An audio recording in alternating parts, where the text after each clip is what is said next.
A story that is all new tonight. The Shaw community is calling on the D.C. Department of Transportation to do something about a street corner they consider dangerous. Yeah, it's the spot where a Metro bus slammed right into the restaurant Ambar earlier this month. Our Sarah Robinson is live near the crash site at 7th and Q Streets in Northwest. And Sarah, we know neighbors tell you they're worried not enough is being done to protect them. Yeah, it's been nearly 2 weeks since a Metro bus crashed right into this restaurant behind me, and there's a lot of damage, but thankfully and luckily there were no serious injuries or deaths as a result of that crash. But that also means that MPD and the DC Department of Transportation will not be launching a major crash investigation. That has the community here pretty upset because major crash investigations often lead to immediate safety changes. That looks like we're just designing policy by luck. Stephen McCarty is an advisory neighborhood commissioner in Shaw.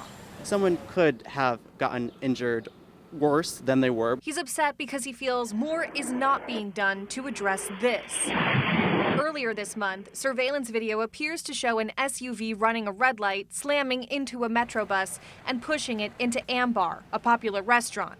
3 people were treated for injuries, but no one was killed. This crash, we don't have, because it didn't rise to the level of, fatality or major injury, we don't have the ability to, investigate every crash. At a community meeting Tuesday, a DDOT liaison explained that when a crash is severe enough, MPD's Major Crash Investigation Unit teams up with DDOT to review what went wrong and identify safety improvements.